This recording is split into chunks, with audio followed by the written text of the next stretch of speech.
nth term, इसी को हम लोग जनरल टर्म भी बोलते हैं। कौन सा टर्म बेटा? इसी को हम लोग जनरल टर्म भी बोलते हैं। ठीक है, कोई दिक्कत वाली बात नहीं। इसका एक और नाम है, याद रखना, nth टर्म बोलो या फिर इसी को बेटा क्या बोलेंगे? General term. ठीक है, याद रखना। तो क्या कैसे निकालते हैं, क्या होता है, चलिए देखिए। सबसे पहले हम क्या कर रहे हैं, आपकी सीक्वेंस यानी कि आपकी प्रोग्रेशन में लिख दे रहा हूँ। ए, दूसरा टर्म क्या होगा बेटा? a प्लस डी होगा। तीसरा क्या हो जाएगा? a प्लस 2d होगा। चौथा कितना हो जाएगा बेटा? a प्लस 3d होगा। अरे बोलो, तो इस तरह से फिफ्थ वाला कितना हो जाएगा? a प्लस 4d हो जाएगा। ये अगर आपका a1 है, कितना a1 है, ये क्या होगा? a2 है। ये क्या है बेटा? a3 है।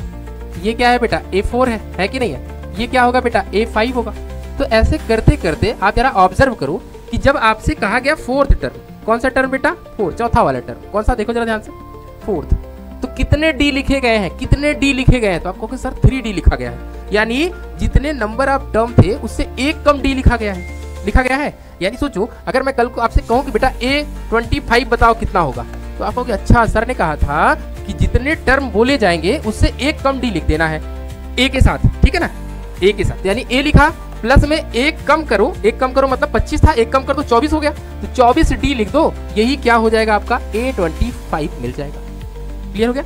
एक और देखो, अगर मान लीजिए मैं कहूं बेटा a30 लिखो, a30, तो आप क्या करोगे? आप कहोगे सर a लिखिए प्लस में 30 में एक कम करके लिखो, तो 29, और ये 29 किसके साथ लिखना है? d के साथ। यही आपका क्या हो गया? a30 आ गया। ऐसे अगर मैं आपसे बोलूं a50 कितना होगा?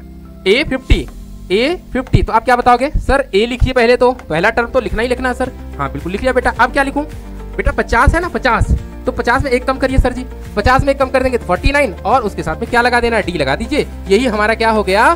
50th टर्म हो गया। यानी जो हमारा 50th टर्म होगा उसकी वैल्यू, उसको लिखने का तरीका क्या होगा? a प्लस 49d होगा। यहाँ तक क्लियर है? अब बात की जा रही है कि अगर मान लीजिए मुझे क्या लिखना है? nth टर्म तक जाना है। कहाँ तक जाना है बेटा? n टर्म तक। n मतलब समझ रहे हो ना, जैसे 10 हो गया तो 9 लिख दिया। अब मुझे अप टू कहाँ तक जाना है? n टर्म, ऐसे चलते चले जाना है। n कुछ भी नंबर हो सकता है, वो नहीं पता हम लोगों को, लेकिन अभी वही लिखना है जनरल। तो an की वैल्यू क्या होगी? किसकी वैल्यू बेटा? an की वैल्यू कितना लिखना चाहिए? तो अभी हमने बताया आपको कि जितना भी लिखना है उससे एक कम कर दो। किसके साथ? d के साथ। यानी a तो हम लिखेंगे, साथ में क्या लिखें? हमें कौन सा टर्म चाहिए? an टर्म चाहिए, an वाला। कौन सा वाला बेटा? an वाला। कौन सा वाला? an वाला। तो n में कितना कम करना है? 1, और क्या लिख देना? d लिख देना। यही आपका क्या कहलाता है?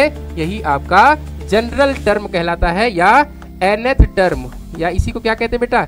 nth term of AP। AP का कौन सा टर्म? nth term.